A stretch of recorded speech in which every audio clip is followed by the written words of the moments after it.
వారి కుమార్తెలు. కాబట్టి ఆ సంఘము ఆరంభ దినాల్లో ఎన్ని శ్రమలు పొందారో, ఎన్ని కష్టాలు పొందారో, వారు ఎలాగ ప్రవర్తించారో, ఎలాగ జీవించారో, ఈ సంగతులన్నీ మనం గతంలో చూస్తూ వచ్చాం. అయితే సంఘములో ఉండాల్సినటువంటి కొన్ని 3 శ్రేష్టమైన లక్షణాల గురించి మనం ఇప్పుడు చూస్తాం. సంఘము అనగానే మరి కట్టబడినటువంటి గోడలు, కప్పు కాదు. సంఘంలో ఉన్నటువంటి మనుషులు, మనమే ఆయన సంఘం, మనమే ఆయన ఇల్లు. కాబట్టి సంఘములో ఉండవలసినటువంటి కొన్ని ముఖ్యమైనటువంటి కొన్ని సంగతులని మరి ప్రతి దేవుని సంఘములో, దేవుని ఉన్నటువంటి ప్రజలలో, దేవుని ఆ మందిరములో ఉండాల్సిన కొన్ని సంగతులను ఒక 2-3 సంగతులుగా మనం ఈ భాగంలో మనం చూస్తాం. ఇక్కడ మనం చూస్తాము ఎఫెసీయులకు రాసిన పత్రిక 2వ అధ్యాయం 19వ వచనంలో, కాబట్టి మీరు ఇక మీదట పరజనులను పరదేశులనై ఉండక పరిశుద్ధులతో ఏకపట్టణస్థులను దేవుని ఇంటి వారునై. కాబట్టి మీరు ఇంతకు ముందు ఎవరు అంటే పరజనులు, పరదేశులు. అయితే ఇప్పుడు ఎవరమంట? ఇప్పుడు పరదేశులము కాము, మరి పరజనులము కాము. ఇప్పుడు ఎవరమంట? ఏక పట్టణస్థులము. కాబట్టి ఎవరమంట? మనము ఏక పట్టణం. ఇంతకు ముందు అయితే వేరు వేరు ప్రజలు, మా పట్టణం వేరు, మీ పట్టణం వేరు, మీ ఊరు వేరు, నా ఊరు వేరు, మీ కుటుంబం వేరు, నా కుటుంబం వేరు.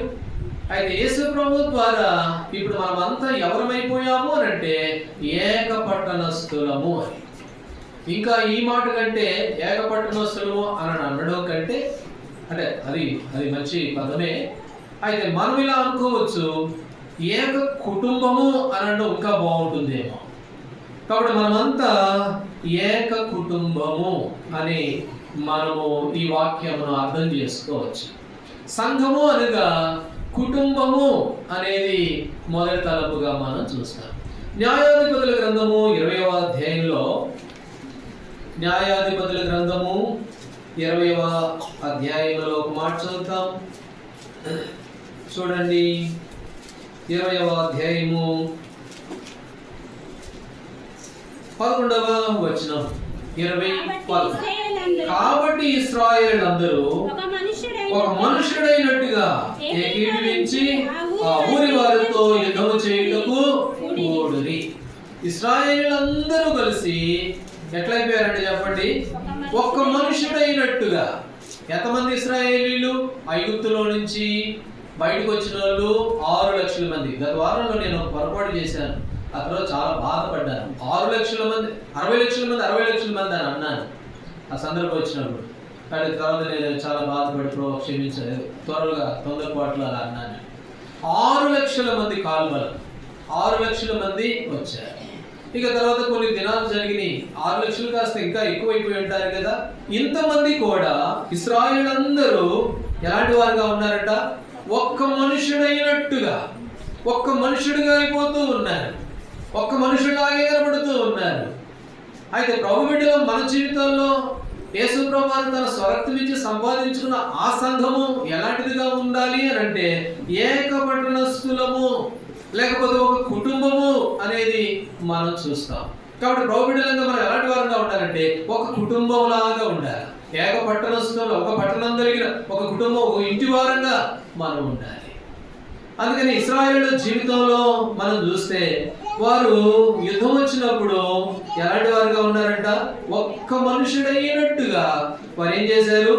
ఏకీభవించి అనే మాట మనం చూస్తాం. కాబట్టి ప్రోబిడలంగా మన జీవితాల్లో యేసు ప్రభువారి ద్వారా కొనబడినటువంటి మనము ఎలాంటి వారంగా ఉండాలి అని అంటే ఏక పట్టణస్థలము లేక ఒక కుటుంబ సభ్యులము అనేది ఈ భాగంలో మనం చూస్తాం. యెషయా గ్రంథము 63వ అధ్యాయము 16వ వచనంలో మాట చదువుతాం. రండి, యెషయా గ్రంథము 63:16. మాకు తండ్రివి నీవే, మమ్ము ఎరగకపోయినను, ఇశ్రాయేలును అంగీకరింపకపోయినను, యెహోవా నీవే మాకు తండ్రివి.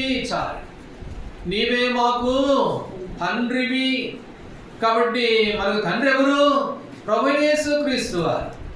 ఇంకో చోట కూడా ఉందన్నమాట, మేము నీ చేతి పని, మేము జగట మన్ను, నీవు మాకు తండ్రివి అని అంటాడు. ద్వితీయోపదేశకాండంలో ఇంకో మాట చదవండి. ద్వితీయోపదేశకాండం 32వ అధ్యాయం.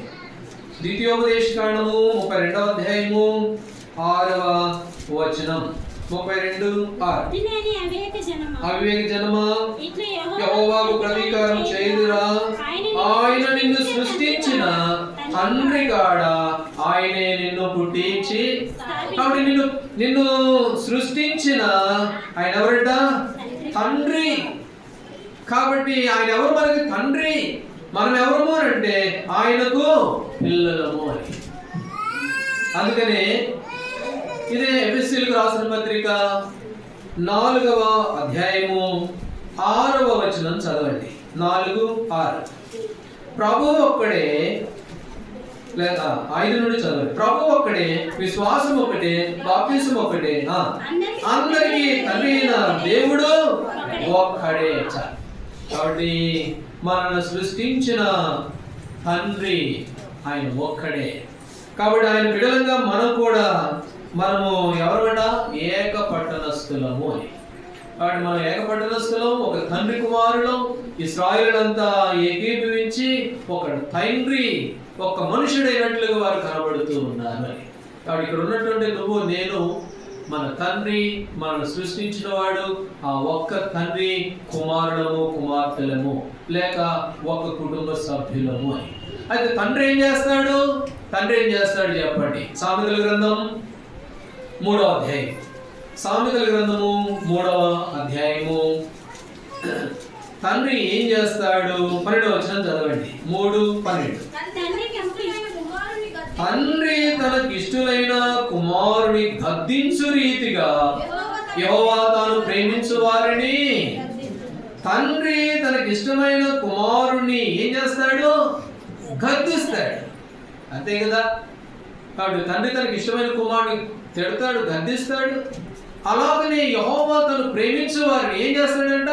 ఆయన గద్దిస్తాడు. మనల్ని సృష్టించిన వాడు మనకి తండ్రి. యెహోవా నీవే మాకు తండ్రివి, మేము ఏకపట్టణస్థులము, ఒక కుటుంబ సభ్యులము.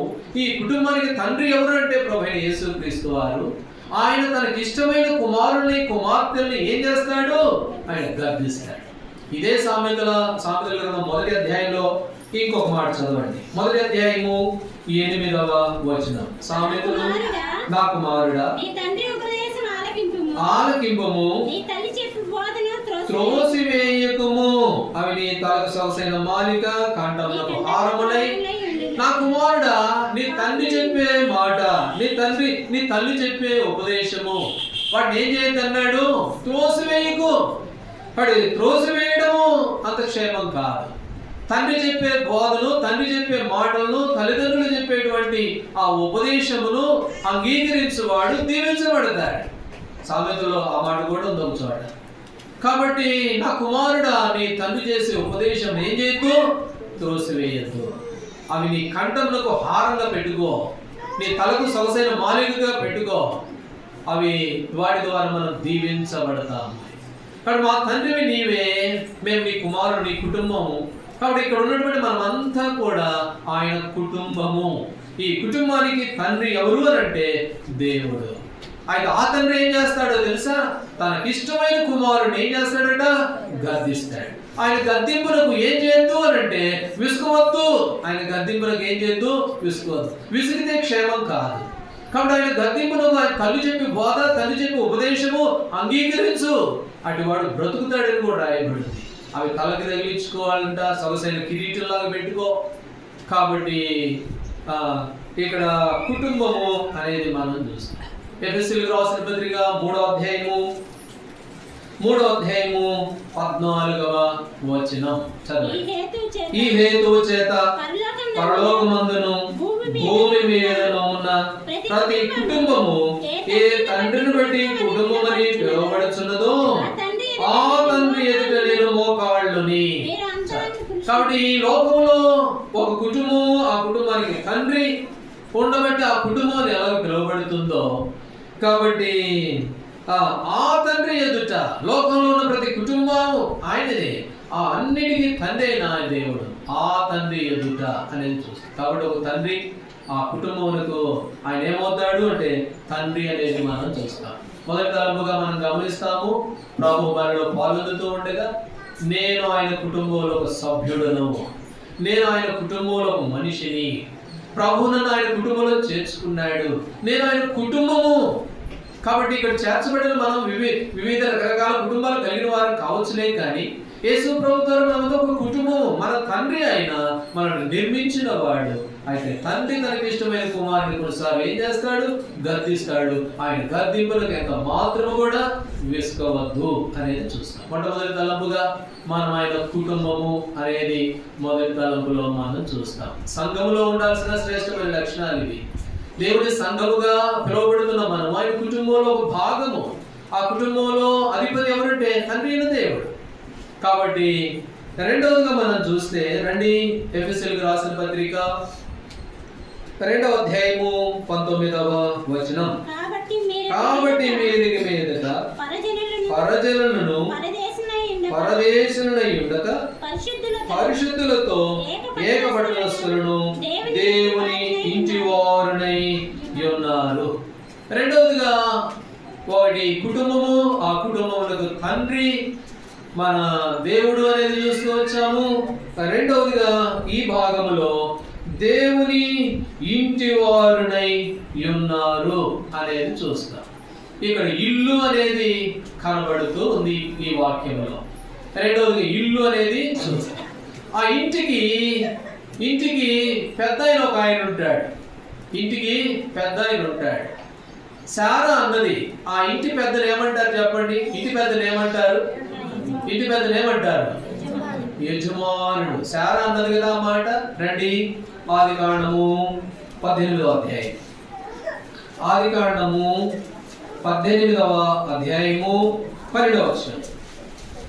12వ సారా, నేను బలము ఒడిగిన దానైన తర్వాత సుఖము కలుగున నా యజమానుడు వృద్ధుడనై ఉన్నాడు. కాబట్టి ఇల్లు అనేది కనబడుతూ ఉంటే ఆ ఇంటికి యజమానుడైన వారిని ఏమని సంబోధిస్తున్నారు? నా ఇంటికి పెద్దలు ఏమంటున్నారు? నా యజమానుడు. ఎలియాజరు కూడా అన్నాడు, రెక్కాను ఎత్తుక్కుంటూ పోయినప్పుడు ఆ లాభాన ప్రజలతో అన్నట్లు ఆ యజమానుడిని దేవుడు భోగాశ్రదించాడు. కాబట్టి ఇంట్లో పెద్ద దిక్కుని ఏమంటారు అని అంటే యజమానుడు అని పిలుస్తారు. కాబట్టి ఈ కుటుంబానికి మన ప్రభు ఏమై ఉన్నాడు అని అంటే ఆయన యజమానుడై ఉన్నాడు. మొదటి రాజుల గ్రంథము 22వ అధ్యాయం. రాజుల మొదటి గ్రంథము 22వ అధ్యాయము 17వ వచనం తీసిన వారు చదవండి. అతడు ఇశ్రాయేలందరూ కాపరులేని గొర్రెల వలె కొండల మీద చెదిరియుండుట నేను చూచితిని, వారికి యజమానుడు లేడు. ఇశ్రాయేలందరూ చెదిరిపోయి ఉన్నారంట, వారికి ఎవరు లేరంట? యజమానుడు లేడు. యజమానుడు లేడు. ఒకప్పుడు జీవితంలో యజమానుడిని మరి లేనటువంటి వారంగా మనం ఉన్నాం. యజమానుడు లేడు. ఇశ్రాయేలు జీవితంలో కూడా యజమానుడు లేడు. ఆ కుటుంబము ఏ కుటుంబం అయితే పిలువబడుతుందో ఆ కుటుంబానికి తండ్రి ఉన్నాడు. ఆ కుటుంబంలో మనలందరూ ఒక కుటుంబంగా చేశాడు. ఇశ్రాయేలులందరూ ఒక మనుషుడైనట్టుగా కనబడుతూ ఉన్నారు. అయితే ఈ కుటుంబానికి ఒక పెద్ద దిక్కు ఉంది. ఆ పెద్ద దిక్కుని ఏమంటారంటే యజమానుడు. ఒకప్పుడు యజమానుడు లేడు, ఇప్పుడు మనకు యజమానుడిగా ప్రభువైన యేసుక్రీస్తు వారు. ఇర్మియా గ్రంథంలో ఇంకో మాట చదువుతారు రండి, 3వ అధ్యాయం. ఇర్మియా గ్రంథం 3వ అధ్యాయము 14వ వచనం. 3:14. తిరిగి రండి, నేను మీ యజమానుడును. ఇప్పుడు దేవుడు అంటున్నాడు, నేను మీకు యజమానుడను. కాబట్టి తిరిగి రండి. ఒకప్పుడు చెదిరిపోయారు, కాపరు లేడు, యజమానుడు లేడు. అయితే ఇప్పుడు ప్రభు అంటున్నాడు, నేను మీకు యజమానుడను. ఇదే ఎఫెసీయులకు రాసిన పత్రిక 6వ అధ్యాయంలో కూడా ఈ యజమానుల గురించి ఇంకో మాట కూడా చూస్తాం. ఎఫెసీ 6:9. ఎఫెసీ 6, యజమానులారా మీకును వారికి యజమానుడైన వాడు పరలోకమందున్నాడని. మీకును వారికి యజమానుడైన వాడు ఎక్కడున్నాడు? పరలోకము. ఈనాడు మనకు యజమానుడు ఉన్నాడు. మన యజమానుడు ఎక్కడున్నాడట? పరలోకమందు ఉన్నాడు. ఒకప్పుడు యజమానుడు లేడు. ఒకప్పుడు అధిపతిగా ఆ కుటుంబంలో చేర్చబడిన వారు. కాబట్టి యజమానుడు ఒకప్పుడు లేని వారంగా ఉన్నారు. అయితే ఇప్పుడు యజమానుడైన దేవుడు అడుగుతున్నాడు మనల్ని. ఏమని అడుగుతున్నాడు? రండి, యెషయా గ్రంథము 1వ అధ్యాయం. యెషయా గ్రంథము 1వ అధ్యాయము 2వ వచనం. 1వ అధ్యాయము 2వ వచనం. యెహోవా మాట్లాడుచున్నాడు, ఆకాశము ఆలకించుము, భూమి చెవియొక్కుము.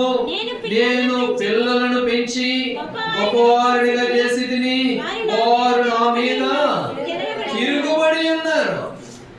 ఇప్పుడు నేను యజమానుడిని, నా పిల్లల్ని ఒకప్పుడు వాళ్ళకి యజమానుడిగా ఉన్నాను కాబట్టి తిరిగి రండి అన్నాను, చేర్చుకున్నాను, ఒక కుటుంబంగా చేసుకున్నాను. ఇప్పుడు ఆ దేవుడు అడుగుతూ ఉన్నాడు. ఏమని అడుగుతున్నాడు?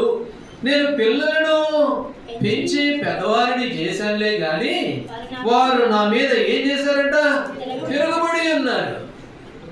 ఇంకా ఈ వాక్య భాగాన్ని మనం ఇంకా బాగా అర్థం చేసుకోవడం కొరకు మలాకీ గ్రంథము 1వ అధ్యాయం. మలాకీ గ్రంథము 1వ అధ్యాయము. మలాకీ గ్రంథం 1వ అధ్యాయము 6వ వచనం చదవండి.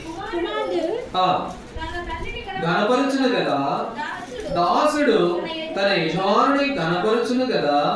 నా నామమును నిర్లక్ష్యపెట్టు యాజకులారా, నేను తండ్రినైతే నాకు రావాల్సిన ఘనత ఏమాయను? నేను యజమానుడనైతే నాకు భయపడేవాడు ఎక్కడున్నాడు? కాబట్టి వీళ్ళేమని అంటున్నారు? ఏమి చేసి నీ నామమును మేము నిర్లక్ష్య పెడితేమని మీరందరూ. ఇప్పుడు అంటున్నాడు ప్రభు, నేను పిల్లల్ని పెద్ద చేశాను, వారికి గొప్పవారిని చేశాను, వారిని ఒక కుటుంబంగా చేశాను, వారికి యజమానుడిగా నేనున్నాను. అయితే వారు ఏం చేస్తున్నారట? నా మీద తిరుగుబడి ఉన్నారని యెషయా గ్రంథంలో. అంటే ఇక్కడ అంటాడు, వీళ్ళు అంటున్నారు, అయ్యా నువ్వే కదా మాకు యజమానుడివి. కాదని ఎవరన్నారండి? మేము ఒక కుటుంబమే, నువ్వే మాకు యజమానుడివి, నువ్వే తండ్రివి. అయితే ఇప్పుడు ప్రభు అంటున్నాడు, నేను యజమానుడినైతే నాకు భయపడేవాడు ఎక్కడున్నాడు చెప్పండి? నాకు భయపడేవాడు ఏడి? ఇప్పుడు యజమానుడు అడుగుతున్నాడు. నిజమే, మరి మీరు చక్కగా వస్తున్నారు, ఆరాధిస్తున్నారు, దేవుని మందిరంలో ఉంటున్నారు, గడుపుతున్నారు. కాబట్టి నేను యజమానుడు ఒప్పుకుంటున్నారు, మంచిదే, కాదనట్లేదు. అయితే నాకు భయపడేవాడు ఎక్కడున్నాడు? నాకు భయపడేవాడు యెహెజ్కేలు గ్రంథం 22వ అధ్యాయం. యెహెజ్కేలు గ్రంథం 22వ అధ్యాయము 22వ అధ్యాయము. యెహెజ్కేలు గ్రంథం 22:26వ వచనం చదవండి. 26. దాని యాజకులు నా ధర్మశాస్త్రమును నిరాకరించుదురు, నాకు ప్రతిష్ఠితములకు వస్తువులను అపవిత్రపరచుదురు. ప్రతిష్ఠితమైన దానిని సాధారణమైన దానికి భేదమించరు. పవిత్రమేదో అపవిత్రమేదో తెలుసుకున్నటకు జనులకు నేర్పరు. నేను విధించిన విశ్రాంతి దినమును ఆచరింపరు. వారి మధ్య నేను దూషింపబడుచున్నాను. ఇక్కడ యాజకులు ఉన్నారంట. ఈ యాజకులు దేవుని వాక్యమును ఏం చేస్తున్నారట? నిరాకరిస్తూ ఉన్నారు.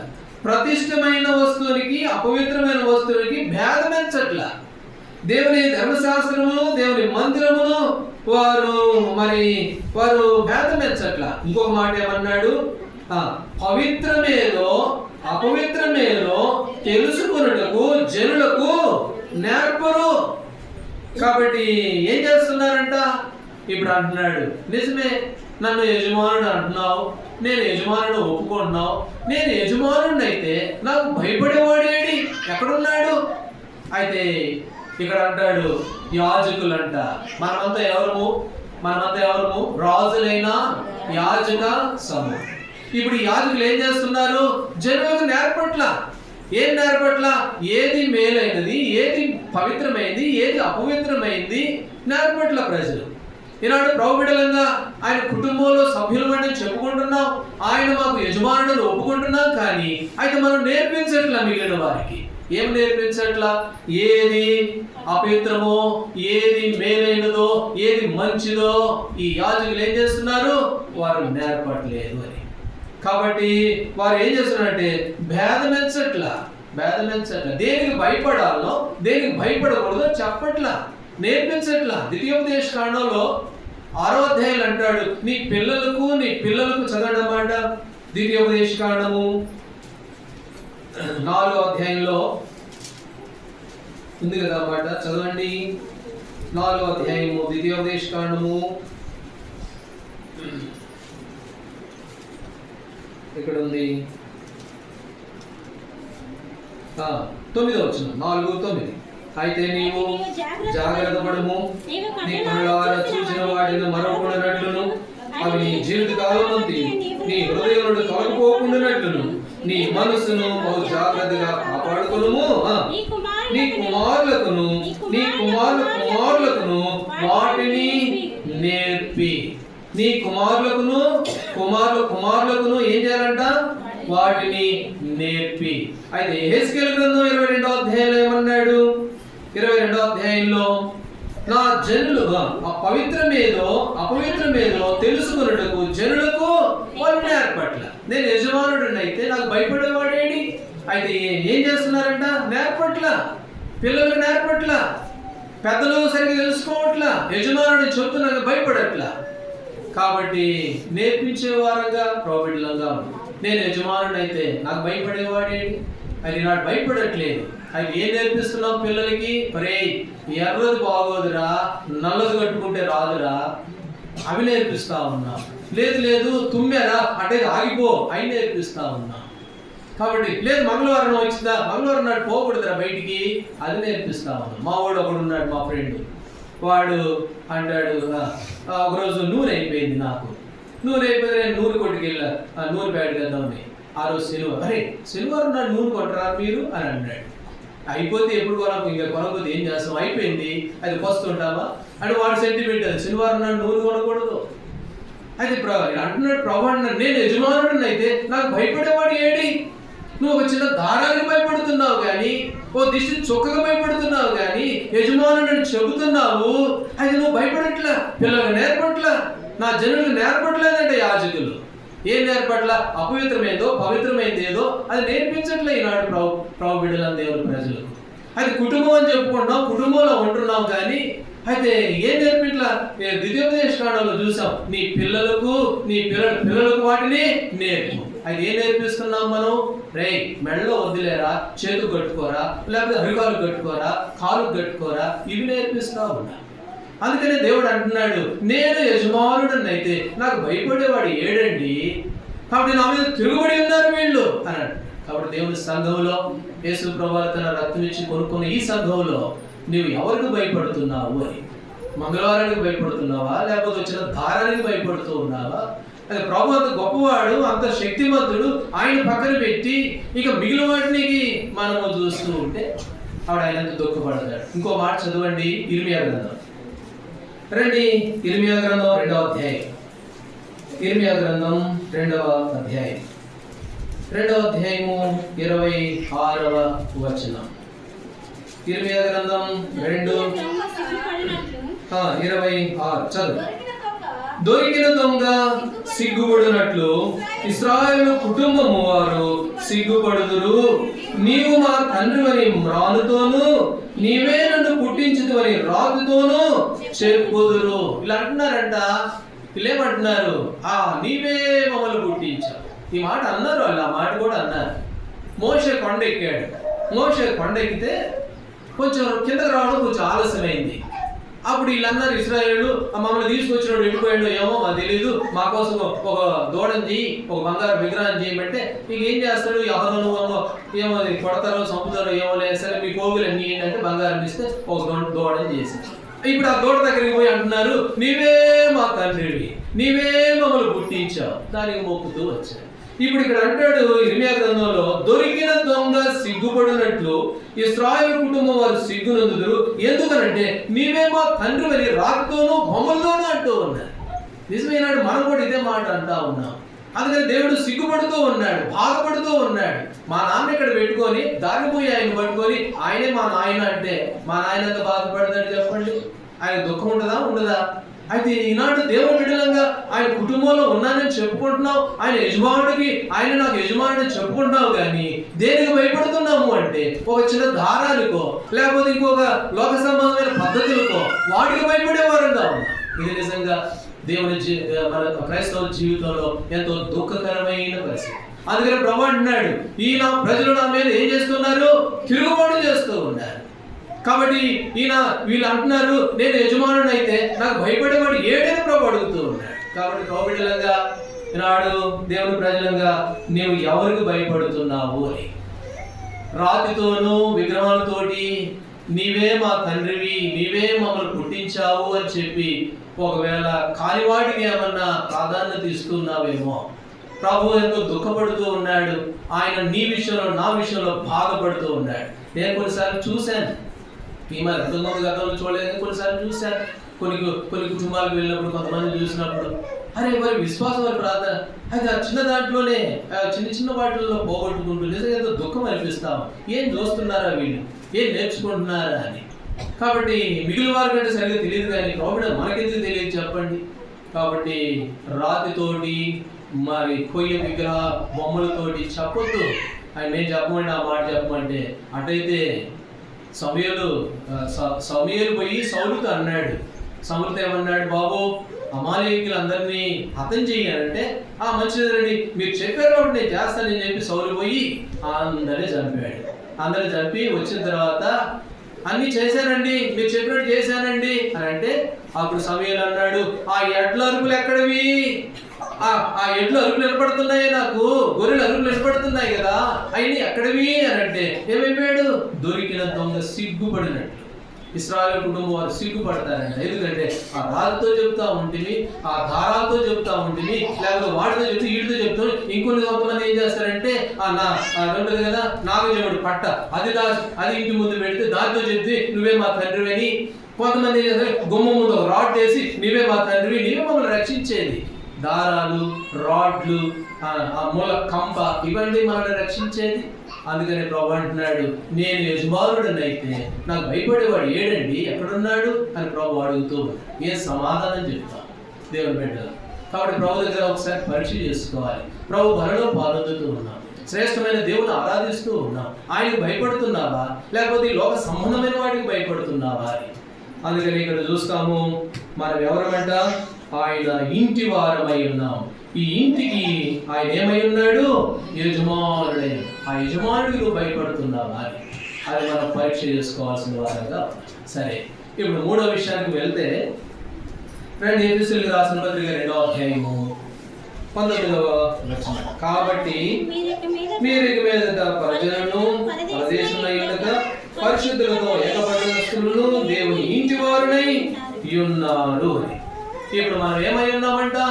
దేవుని ఇంటి వారమై ఉన్నాము అని.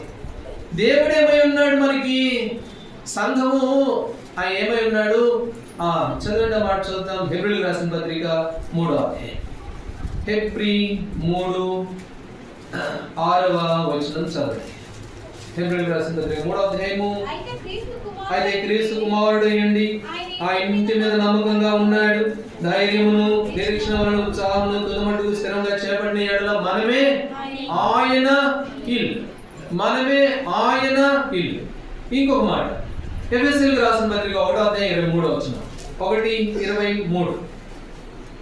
ఆ సంఘము ఆయన శరీరము.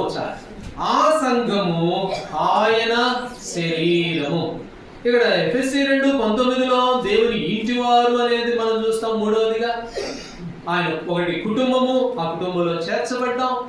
రెండోది ఆ కుటుంబానికి యజమానుడు ఉన్నాడు, ఆ యజమానుడికి లోబడే వారంగా మనం ఉండాలా. ఎవరికి లోబడుతున్నామో మనం పరీక్షించుకోవాలి, ఇది ఆ సమయం. మూడవదిగా ఆ ఇల్లు అనేది ఏం చూపిస్తుంది? ఎఫెసీ 1 చివరి వచనంలో క్రీస్తు శరీరము, ఆ సంఘము క్రీస్తు శరీరము. ఇప్పుడు ఎఫెసీ 5:29 కూడా చదవండి. ఎఫెసీయులకు రాసిన పత్రిక 5వ అధ్యాయము 29వ వచనం చదవండి. తన శరీరమును ద్వేషించువాడు ఎవడునూ లేడు గాని ప్రతివాడును దానిని పోషించి సంరక్షించుకొనును. మనము క్రీస్తు శరీర అవయవమై కాబట్టి ప్రతివాడు తన శరీరమును ద్వేషించువాడు ఎవడు లేడు. చిన్నప్పుడు మా అన్న నేను చిన్నోళ్ళం బాగా ఇద్దరం కొట్టుకునేవాళ్ళం. నేనేమో మా అన్నని గుడ్లోడా అనేవాడిని. అయితే ఆయన కళ్ళు ఇంతలా ఉంటాయి. మా అన్నేమో ఎర్రగా ఉంటాడు, నన్నేమో కర్రోడా అనేవాడు. ఇక ఇద్దరం కలిసి ఇక నన్ను ఊరికే కర్రోడా అని పిలిచేవాడు. అది చాలా బాధ. అయితే అప్పుడు నేను మరి నా శరీరం నల్లగా ఉందిగా, ఆయనతో పోల్చుకుంటే నల్లగా ఉన్నాను కదా అని చెప్పి శరీరానికి వాతలు పెట్టుకునేవాడిని. చెప్పండి, నల్లగా ఉన్నా నాకు వదిలేపో అని అంటామా? కాబట్టి అనము. అందుకనే ఎఫెసీ 5:29 ఏం చూస్తాం? తన శరీరమును ద్వేషించేవాడు ఎవడు కూడా లేడంట. అది ఎట్లా ఉన్నా సరే. కాబట్టి నల్లగా ఉన్నాను, అందరూ నన్ను హేళన చేస్తున్నారా అని అనుకున్నా కూడా శరీరాన్ని ఏం చేస్తాం? ప్రేమించే వారంగానే ఉంటాం. కాబట్టి ఈ సంఘము యేసు ప్రభు వారికి ఏమై ఉందంట? ఎఫెసీ 1:23 ఆయన శరీరము. ఈ సంఘము ఆయన శరీరము. అయితే శరీరమును ఏ వ్యక్తి కూడా ఏం చేయడు చెప్పండి? ద్వేషించడు. కాబట్టి శరీరాన్ని ఏం చేస్తాడు? పోషించుకునేవాడుగా ఉంటాడంట, సంరక్షించుకునేవాడుగా ఉంటాడంట. కాబట్టి నాడు దేవుని బిడ్డలుగా మనం ఆయన శరీరంలో అవయవాలము, అందులో ఒక భాగము. అయితే ఇప్పుడు ఈ శరీరమును ఏం చేయాలి? మనము పోషించుకునే వారంగా ఉండాలి, ద్వేషించే వారంగా. ఎవడు కూడా తన శరీరాన్ని ఏం చేయరట? ద్వేషించరు. నిర్గమకాండము 20వ అధ్యాయం, నిర్గమకాండము 20వ అధ్యాయము 5వ వచనం. 20 ఏలయనగా నీ దేవుడైన యెహోవాను నేను రోషము గలవాడును, నన్ను ద్వేషించు వారి విషయంలో 3-4 తరముల వరకు తండ్రుల దోషము కుమారుల మీద రప్పించును, నన్ను ప్రేమించి నా ఆజ్ఞలు గైకొను వారి 1000 తరముల వరకు. కాబట్టి నన్ను ద్వేషించే వారిని నేను 3-4 తరముల వరకు ద్వేషిస్తానని ప్రభు అన్నాడు. అయితే నన్ను ప్రేమించే వారిని 1000 తరముల వరకు ఏం చేస్తాడంట? ఆయన ప్రేమించువాడిగా ఉన్నాడు. కాబట్టి ఎవడు కూడా తన శరీరాన్ని ద్వేషించడు. ఆ శరీరమైన సంఘము, ఆ సంఘమైన శరీరము. అయితే క్రీస్తు శరీరమును ఏం చేయాలంట? ప్రేమించే వారంగా ఉండాలి. అందుకనే 122 మాట ఉంది, యెరూషలేమా నిన్ను ప్రేమించువారు ఏం చేయబడతారట? వర్ధిల్లుదురు అని. కాబట్టి ఆయన ప్రేమించేవారు వర్ధిల్లుతారు. యోసేపుని గురించి దేవుడు ఆ మాట అన్నాడు. మలాకీ గ్రంథం 1:3 వచనంలో ఏమన్నాడు? నేను ఏశావును. చదవాలన్నమాట. మలాకీ 1:3 చదువు. మలాకీ గ్రంథము నేను ఏశావును ద్వేషించి అతని పర్వతములను పాడు చేసి. కాబట్టి ఏశావును ఎందుకు ద్వేషించాడు దేవుడు? ఏశావును ద్వేషించడానికి గల కారణం ఏంటి చెప్పండి? ఏశావును ఎందుకు ద్వేషించాడు?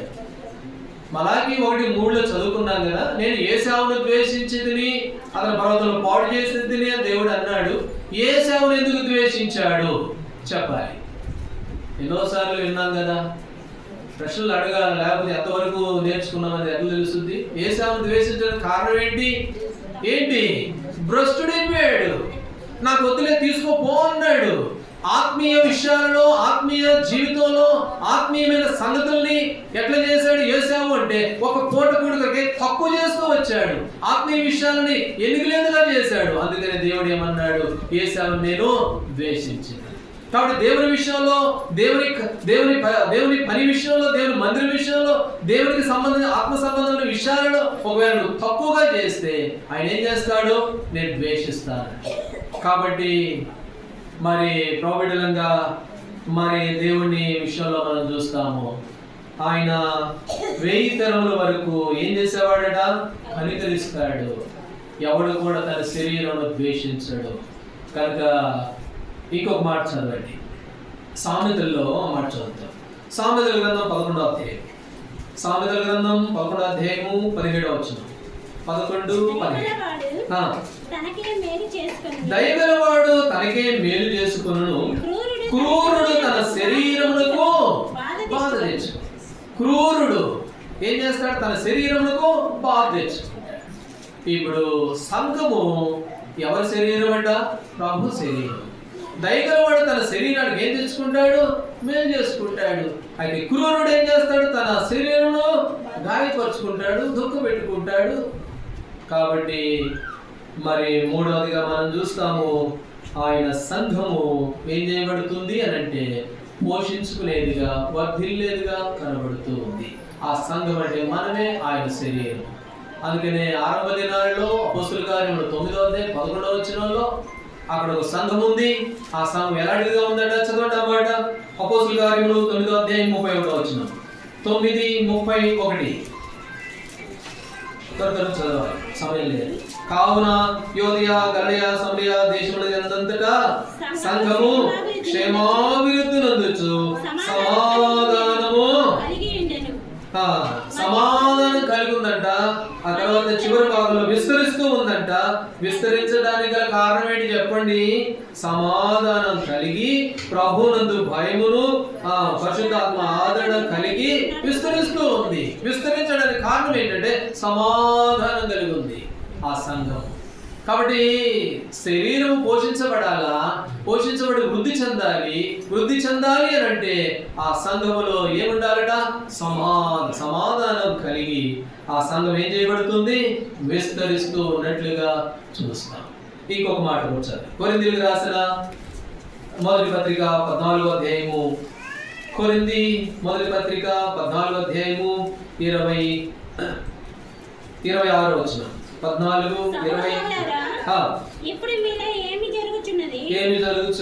మీరు కూడి వచ్చినప్పుడు తన కీర్తన పాడవలనని ఉన్నాడు, మరి అప్పుడు బోధింపవలనని ఉన్నాడు, మరి అప్పుడు తనకు బయలుపరచబడింది ప్రకటన చేయవలనని ఉన్నాడు, మరి అప్పుడు భాషతో మాట్లాడవలనని ఉన్నాడు, మరి అప్పుడు అర్థం చెప్పవలనని ఉన్నాడు. సరే, సమస్తమును క్షేమాభివృద్ధి కలుగుటకై జరగనీయుడి. సమస్తము క్షేమాభివృద్ధి కలుగునీయుడికై జరగనీయుడి. అప్పుడు ఏం చేసినా సంఘ క్షేమము కొరకై మనం చేయవలసిన వారంగా ఉన్నాం. అందుకనే మనం చదువుకున్నాము, ఏ వ్యక్తి కూడా తన శరీరమునకు ఏం కలుగజేసుకోడు? హాని కలుగజేసుకోడు. అయితే తన శరీరంలో ఏం చేసుకుంటాడంట? వృద్ధి చేసుకుంటాడంట. అలా ప్రభుడిలంగా మనం ఆయన శరీరంలో ఒక భాగము. అయితే సంఘము అనేటువంటి శరీరం ఇది. ఈ సంఘమును ఏం చేయాలా? వృద్ధి చెందించుకునే వారంగా ఉన్నాయి. వృద్ధి చెందాలి అని అంటే వారు ఏం కలిగి ఉన్నారు? సమాధానం కలిగి వారు విస్తరిస్తూ ఉన్నారు. కాబట్టి ఒకటి కుటుంబము, ఆ కుటుంబంలో దేవుడు వాళ్ళని చేర్చాడు.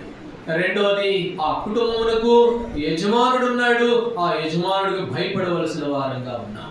కాబట్టి రాతితోటి, చెక్కలతోటి, విగ్రహాలతోటి, కొంతమంది శిలువలతోటి నీవే మా తండ్రి, నీవే మా దిక్కు, నీవే మా మార్గం అని అన్నట్లుగా కాదు, ప్రభువును కనపరచాలా. కాబట్టి దేవుని కంటే ప్రాధాన్యత దేనికైనా ఇస్తే వెంటనే దాన్ని తీసివేయి, ప్రభు సంతోషిస్తాడు. లేకపోతే నీ విషయంలో, నా విషయంలో దుఃఖపడతానే ఉంటాడు. కాబట్టి ప్రభా నాకు ఇదిగో పిల్లలు, లేకపోతే ఇది అది, ఇదిగో నేను దీన్ని నమ్మను, నిన్ను నమ్ముతున్నాను ప్రభు అని చెప్పు. ప్రభు తప్పకుండా సాయం చేయాలి. అంతేగాని ప్రభుని పక్కన పెట్టి నీవే మా యజమానుడివి అని చెప్పి దూడలు నమ్మినట్లు వాళ్ళు, నీవే మమ్మల్ని రక్షించగలవు అని చెప్పి దారాలని, లేకపోతే ఇంకొక వాటిని నువ్వు కనుక ఆశ్రయిస్తే ప్రభు ఏ విషయం మన విషయంలో పొడగడానికి సంతోషం. అందుకని అంటాడు, వాళ్ళు నా యాజకులు. యెహెజ్కేలు 22వ అధ్యాయంలో యాజకులు వాళ్ళు. అయితే జనుడికి ఏం చేస్తున్నారు? జనుడికి నేర్పట్ల. తిమోతిల గురించి పౌలు అపోస్తలుడు 2వ మాట చదువుతాం రండి. తిమోతిలకు రాసిన పత్రిక 2వ తిమోతి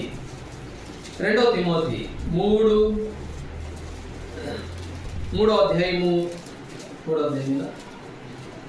క్షమించండి 2వ తిమోతి 1వ అధ్యాయము 5వ వచనము మధ్యలో ఒక మాట ఉంది, నేను చదువుతాను చూడండి. ఆ విశ్వాసము మొదట నీ అవ్వ అయిన లోయలోను, నీ తల్లి అయిన యునీకలోను వసించు, అది నీ యందును సహా వసించుచున్నదని నేను రూఢిగా. తిమోతిలోకి విశ్వాసం వచ్చిందంట. పౌలు చెప్తున్నాడు, పౌలు అపోస్తలుడు, తిమోతి నా ప్రియమైన కుమారుడా, నువ్వు ఎంత మంచి విశ్వాసమయ్యా. అయితే నీకు ఈ విశ్వాసం ఎట్టొచ్చిందో తెలుసా? నాకు తెలుసు. ఎట్టొచ్చిందంటే మొట్టమొదటి ఈ విశ్వాసం మీ అవ్వలో ఉంది. మీ అవ్వలో ఉంటే మీ అవ్వలో నుంచి మీ అమ్మలోకి వచ్చింది, మీ అమ్మలో నుంచి నీలోకి వచ్చింది. ఇదే కదా ద్వితీయోపదేశకాండం 4:9 చదువుకున్నాం. నీ కుమారులకు వాటిని నేర్పు. అయితే మనం ఏం నేర్పిస్తున్నాం మన పిల్లోడికి? అరే ఇది కట్టుకోరంటే వాడు అది కట్టుకుంటాడు, వాడు రేపు పెద్దయి వాళ్ళ పిల్లలకి మా అమ్మమ్మ చెప్పింది, మా నాయనమ్మ చెప్పింది, ఇది కట్టుకుంటే మంచిదంట, నువ్వు కూడా కట్టుకోరని వాడి పిల్లలకి అది నేర్పాను. అక్కడ ప్రోబిడలంగా మరి ఎవరికి భయపడుతున్నావు, ఎవరిని ఏం నేర్పిస్తున్నావు? నా యాజకులు పవిత్రమైందేదో అపవిత్రమైందేదో తెలుసుకోవట్లా, కాబట్టి వారు నేర్చుకోవట్లేదు, వారి పిల్లలకి నేర్పట్లేదు. అందుకని అంటాడు, నేను యజమానుని అయితే ఏడయ్య నాకు భయపడేవాడు, ఏదో పేరుకి అట్లా చెబుతున్నావు కానీ భయపడదా ఏంటి నాకు భయపడేవాడు ఏడి? నేను యజమానుడు నాకు రావాల్సిన ఘనత ఏది? ప్రభు అడుగుతూ ఉన్నాడు. ఆ కుటుంబంలో చేర్చబడిన నువ్వు నేను ఎవరు భయపడుతున్నావు, ఏం నేర్పిస్తున్నావు నా పిల్లలకి? అయితే తిమోతికి నేర్పించారు, వాళ్ళ అవ్వ వాళ్ళ అమ్మ వీళ్ళందరూ నేర్పించారు. ఏం నేర్పించారు? విశ్వాసం నేర్పించారు. పౌలు అపోస్తలుడు అదే మాట్లాడు, అయ్యా మీ అమ్మలో ఉంది ఆ విశ్వాసము, ఆ ప్రార్థనా జీవితం మీ అమ్మలోకి వచ్చింది, మీ అమ్మ ద్వారా నీకు వచ్చింది, కాబట్టి గొప్పవారైపోయారు వాళ్ళంతా. ప్రోబిడలంగా మన జీవితాల్లో ఆ కుటుంబంలో చేర్చబడ్డాం, ఆ యజమానులను ఒప్పుకుంటున్నాం, ఆ యజమానుడికి లోబడి వారంగా ఉన్నాము. అంతేకాదు ఈ సంఘము ఆయన శరీరం అంట, ఆ శరీరమునికి ఎవడు కూడా ఏం చేయడు, హాని చేసుకోడు. ఎవరైనా మీ శరీరానికి హాని చేసుకుంటారా? చేసుకోరు కదా. కాబట్టి ఒకడు చేసుకుంటాడు హాని. ఎవడు చేసుకుంటాడు తెలుసా? ఒకడు సేనాదేవుని పట్టినోడు, వాడిని ఎవడు కొట్టట్లా, వాడు సమాధుల్లోనే నివాసం ఉంటున్నాడంట, రాళ్ళు తీసుకొని తన శరీరం తానే గాయపరుచుకుంటున్నాడు, ఇంకోటి చేయట్లా. ఎవడు వాడు అని అంటే చాలా దెయ్యాలు పెట్టినాడు. చాలా దెయ్యాలు ఉన్నాయి, మేము అనేకులు కనుక మాకు శానా అని పేరు పెట్టుబడి. కాబట్టి చాలా దెయ్యాలు ఉన్నాడు ఏం చేస్తాడంటే నష్టపరుచుకుంటాడు శరీరాన్ని. అయితే తన శరీరమును ప్రౌఢులైన వారు ఏం చేస్తారు? నష్టపరచరు కానీ వృద్ధి కలిగించుకునేవారుగా ఉంటారు, శరీరము అభివృద్ధి చెందించుకునేవారుగా. కాబట్టి ప్రౌఢులంగా మన జీవితాల్లో మనము కాబట్టి ఆ సంఘమును వృద్ధి కలిగించే వారంగా, ప్రోత్సాహపరిచే వారంగా, ఆ యజమానుడికి భయపడే వారంగా, ఆ కుటుంబంలో చేర్చబడిన వారంగా మనం జీవించవలసిన వారంగా ఉన్నాము అని. ఆ సంఘము అలాంటిది. ఆ సంఘం ఇంకా కొన్ని సంగతులు ఉన్నాయిలే కానీ ఇప్పుడు అంత సమయం లేదు, ప్రవచితమైతే మరొకసారి. ఆ సంఘం అంట సత్యమునకు ఆధారమును, స్తంభమును ఆధారమునై ఉన్నదంట. మొదటి రాసిన పత్రికలో జీవం కలిగిన దేవుడి సంఘంలో జనులు ఎలా ప్రవర్తించాలో నేర్పడినప్పుడు ఆ సంఘము, ఏ సంఘము? యేసు ప్రభువు రక్తం ద్వారా కొనబడిన సంఘము సత్యమునకు స్తంభము. కాబట్టి సత్యం నుంచి తొలగిపోయేది కాదు, సత్యం కొరకై నిలబడేది, సత్యం కొరకై అవమానపరచబడేది, సత్యం కొరకై ఆ నామం కొరకై ఎన్ని ఇబ్బందులైన పడేది ఆ సంఘం. అది సత్యముకు స్తంభము ఆధారమునైన సంఘం. తర్వాత ప్రవచితమైన మరొకసారి ఆ విషయాల గురించి మనం ధ్యానం చేస్తాం. కాబట్టి దేవుని బిడ్డలంగా మనం ఆయన ఇంటి వారం అని చెప్పుకుంటున్నాం.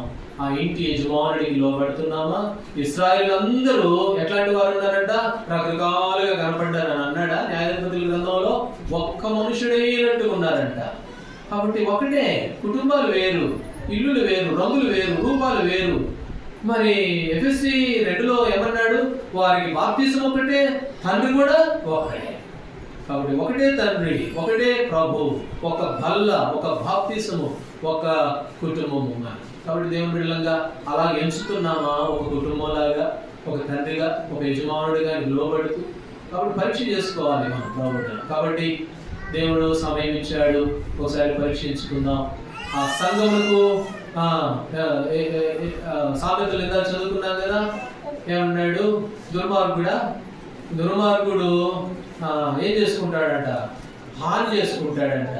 దయ కలిగిన వాడు ప్రోత్సహించుకుంటాడు ఆ మాట ఉంది. కాబట్టి మనం ఎలాంటి వారంగా ఉన్నాం ఒకసారి పరీక్ష చేసుకుంటూ ప్రభు బల్లని మనం సమీపించే వారంగా ఉంటాం. దేవుడు ఆ విధంగా మనకి సహాయకుడుగా ప్రార్థన చేసుకుంటాం.